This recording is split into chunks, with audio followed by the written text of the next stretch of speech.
자, 5위와 6위 정치권 이야기를 좀 해보겠습니다. 김 기자, 자, 오늘 또 갤럽 조사 결과가 나왔어요. 그런데 안희정 지사 지금 대연정에 대한 소신을 계속 지켜서일까요? 지지율이 조금씩 오르고 있죠? 그렇습니다. 지난주에 비해서 1%가 올랐고요. 문재인 네. 전 대표 역시 32%에서 33%로 1% 올랐습니다. 안희정 충남지사의 경우에 지난번 선한의지 발언 이전에는 20%를 넘었다가 그때 이제 지지층들의 폭격을 받고 15%까지 떨어졌다가 지금 매주 1%, 2% 조금씩 올라가고 있습니다. 네. 말씀하신 대로 지금 대한민국 사회가 탄핵 이후에 갈등에 대한 우려 이런 것들이 많이 커지다 보니 안희정 지사가 얘기하는 대연정이 국민들 사이에서 조금씩 호소력을 얻어가고 있는 것 같습니다. 그렇지만 여기서 또 한 가지 재밌는 것 중에 하나가요.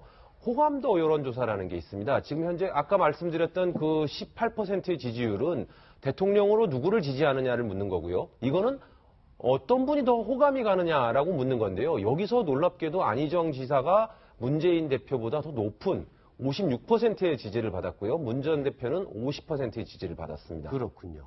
자, 또 호감도 조사가 지금 다른 여러 가지 또 의미의 호감도 조사가 있죠? 예, 지금 그 국민의당 지지층한테 물어본 조사 결과 같은데요. 국민의당 지지층이라는 게 이제 중도 보수를 아우르는 중간 지대에 있는 사람들이기 때문에요. 이 사람들한테 문재인 전 대표 안희정 지사 중에 누구에게 더 호감이 가느냐 안 가느냐를 물었을 때 문재인 전 대표가 62%라는 절반이 넘는 분들이 별로 호감이 가지 않는다. 네. 소위 얘기해서 반문 정서가 있다는 거죠. 네. 그리고 자유한국당은 이제 새누리당의 전신인 새누리당의 후속 당이기 때문에 더더욱 그럴 텐데요.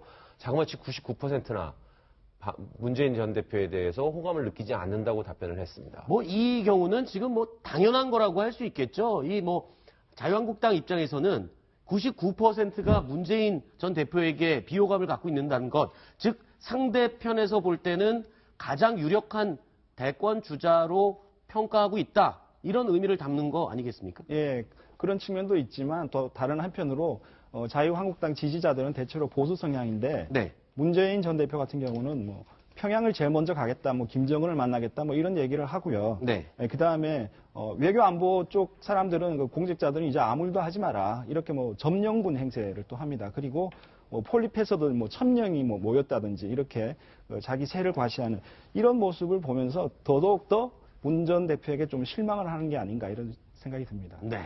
자, 이런 가운데 오늘 국민의당 오늘 이 대선 후보 예비 경선이 열렸습니다. 근데 이 자리에서요, 한 예비 후보가 뭔가 불만을 가득 품고 난동을 부렸다고 합니다. 이 난동인지 소란인지 글쎄요. 영상으로 함께 확인해 보겠습니다. 국민의당 중심으로 반드시 정권 교체를 이룰 선봉장을 선출해 주시기를 바라마지 않습니다. 이 경선은 불법입니다. 여기에 참여 의사가 없어요.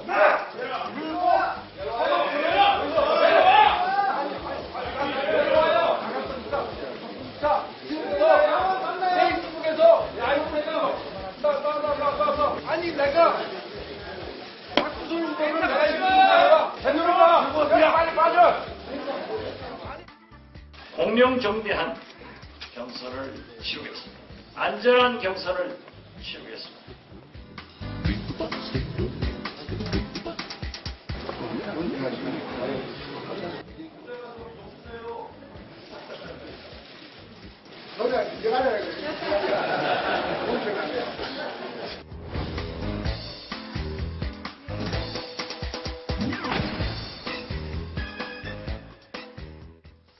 김 기자, 이 아까 누구였지? 양필승 예비경선 후보, 이거 왜 그랬던 겁니까?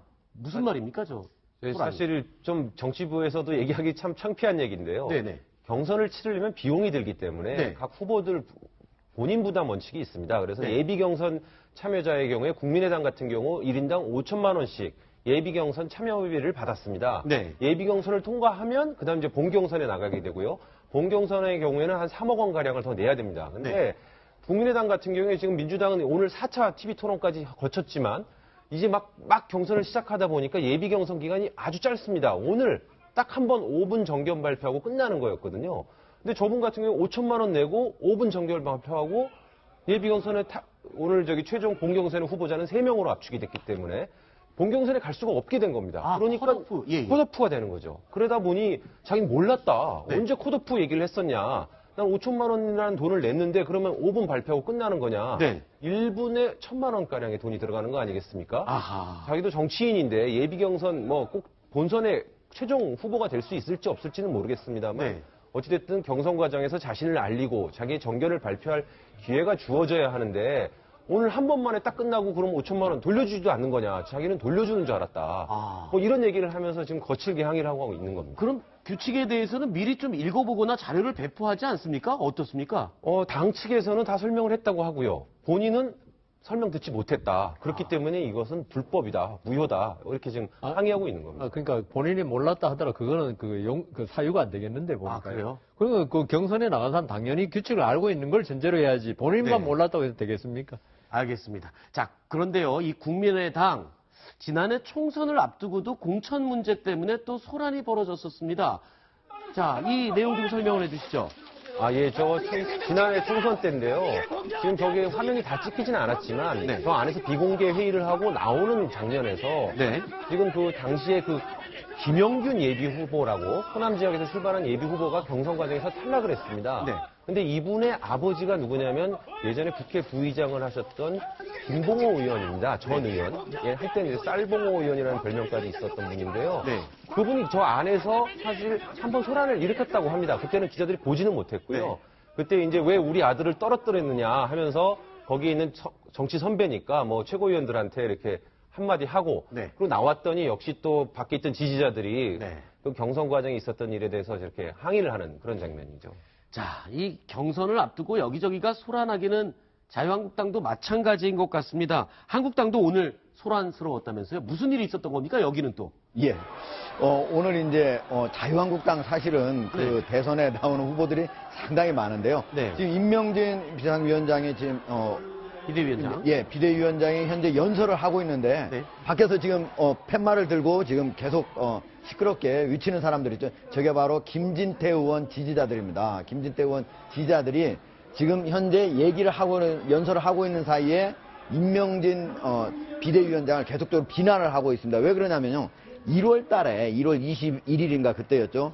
그때 가장 친박의 대표적인 사람 서청원, 최경환 의원 그리고 윤상현 의원 이런 사람들을 당원권 정지 3년 그리고 윤상현 의원은 1년 이렇게 내렸거든요. 네. 근데 이런 거에 대해서 김진태 의원은 대표적인 친박 아닙니까? 그동안은 태극기 집회에 항상 나가가지고 계속적으로 발언을 했고 심지어 헌재의 결정이 탄핵 심판 결정이 나왔을 때도 그거에 불복하는 얘기를 했었는데 그거를 그때 징계를 했던 주도자였다고 지금 비난을 하고 있는 상황입니다. 그렇군요. 지금 김진태 의원 이야기를 잠깐 언급을 하셨는데, 자, 지금 예비 경선에서 홍준표 지사와 경쟁자가 됐죠. 이 김진태 의원이 어제에 이어서요, 계속 두 사람 언쟁을 벌이고 있습니다. 오늘 또 어제에 이어서 한마디를 더 첨가를 했네요. 이야기 한번 들어보시겠습니다.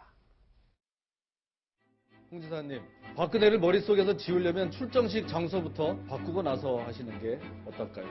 가는 내 상대가 아니지. 근데 가가 뭐라고 떠들든 내가 데리고 갈 입장이 아니지.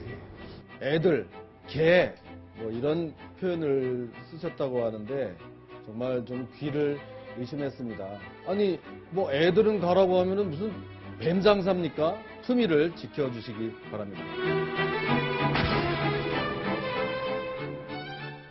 자, 개. 이제는 뱀 장사까지 나왔습니다. 이틀에 걸쳐서 지금 말 주고받고가 계속되고 있는데, 자, 대선을 바라보는 주자들의 언행이라고 보기에는 조금 무리가 있는 것 같은데요. 어떻게 보셨어요? 검찰에 원래 같이 있었기 때문에 네. 한참 후배거든요. 그러니까 홍준표 지사 입장에서는 검찰에 있을 때 생각을 해보면 너무 까마득한 후배인데 이제 같이 정치계에 입문했지 않습니까? 네. 물론 이제 홍준표 지사가 정치에 입문한 지도 한참 오래된 거죠. 그러니까 어떻게 보면 개인적으로 그냥 봤을 때는 뭐 걔 할 수도 있을지 모르겠지만 이건 전체에 네. 바로 국민들이 바라보는 앞에서 그런 용어를 썼다고 하는 거는 제가 보기엔 홍준표 지사가 잘못해도 크게 잘못한 것 같습니다. 알겠습니다. 자, 물론 감정적인 말이 오가고는 했지만 그래도 또 공석에서 예비경선 주자로서 후보로서는 또 이런 얘기를 진지하게 두 사람 다 했습니다. 뭐라고 했는지 들어보시겠습니다. 문재인 민주당 대표가 최고의 원인이시. 내가 그 25분 동안 한번 이야기를 해봤는데 내용도 없고 몰라요. 비춰도 참 벽 보고 이야기하는 것 같다. 만약에 내가 문재인하고 일대일로 토론을 하게 되면 10분 만에 제압할 자신이 있다. 자리에 앉아주세요, 여러분. 이거 15분 동안 얘기하느라고 1억 원 냈습니다, 여러분. 1분에 700만 원이 더 되는 겁니다. 여러분, 제 말씀 좀 들으셔야 됩니다.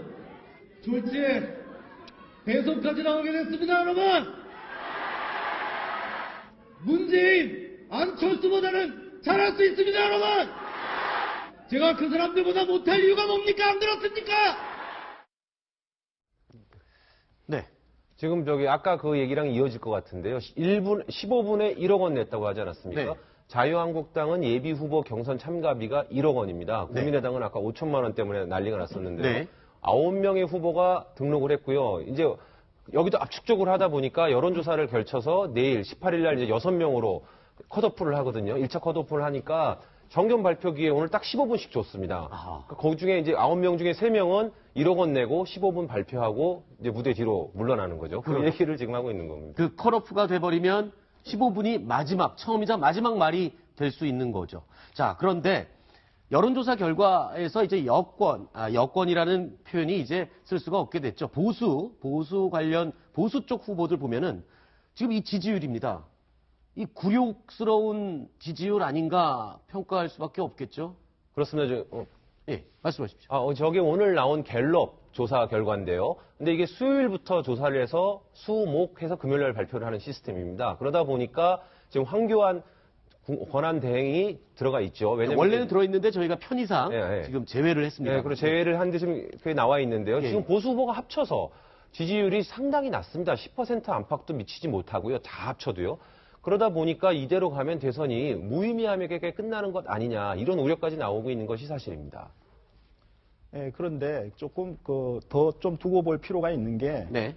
민주당의 경선이 끝나면요. 이건 하나의 가정입니다만 만약에 문재인 전 대표가 후보가 된다면 그리고 안철수 안 지사가 만약에 이제 이 대선판에서 이제 탈락이 된다면 그 안 지사의 표가 어디로 갈 것인가 이게 하나의 관건이 되고요. 그래서 민주당 후보와 그다음에 안철수를 비롯한 제3지대 후보 그다음에 범보수 후보 이렇게 해서 만약에 3파전 구도로 가게 되면 이게 또 하나의 변수가 될 수 있고요.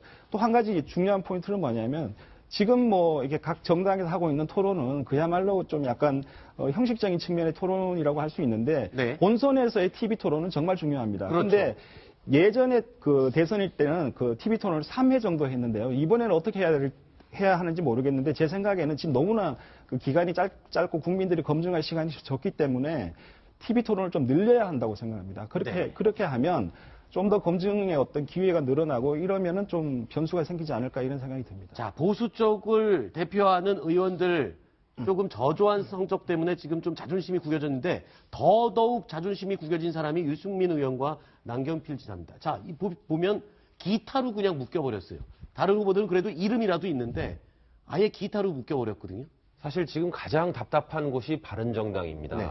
그동안 황교안 권한대행이 갖고 있었던 지지율 한 15% 안팎이라는 이 지지율의 뚝이 열렸거든요. 네. 그러면서 그게 이제 범보수 또는 이제 안철수 전 대표 측으로 중도 보수 쪽으로 많이 흘러가고 있는데 놀랍게도 홍준표 물론 당연히 새누리당을 지지했던 사람들이 많았기 때문에 홍준표 지사가 가장 많은 그 혜택을 받고 있는 건 사실인데요. 같은 보수 진영이라고 할 수 있는 유승민 의원과 남경필 지사 쪽으로는 그 지지율이 많이 흘러가지 않았습니다. 오히려 안희정 지사 쪽으로도 많이 가는 걸로 나오거든요. 네. 그러다 보니 가뜩이나 지금 의석수라든지 지지율이라든지 당 지명도라든지 모든 것이 좀 어려운 상황에서 이 바른정당이 오늘 말씀하신 대로 이제 기타까지 묶이는 그런 수모까지 겪었습니다. 자, 기타로 묶여버린 바른정당의 후보들. 자, 그래서일까요? 뭔가 존재감을 알리기 위한 몸부림을 치는 분들이 계십니다. 최순실 게이트 청문회 때 정말 근엄한 모습으로 인기를 끌기도 하고 주목을 받았던 MC 성태라는 별명을 얻기도 했었죠. 자, 김성태 의원이 래퍼 대회에 나가갖고 춤까지 췄답니다. 자, 이렇게까지 해서 좀 존재감을 알려야 하나 봅니다. 영상으로 보시겠습니다.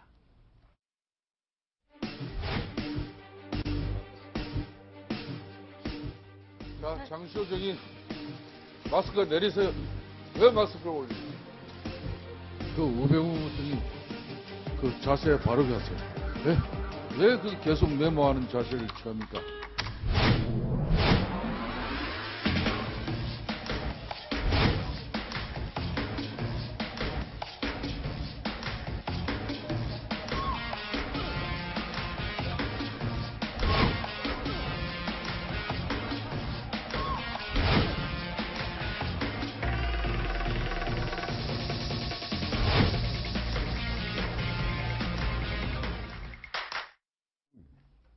네, 음악을 온몸으로 느끼는 모습이었던 것 같습니다. 다음 순위 확인해 보겠습니다.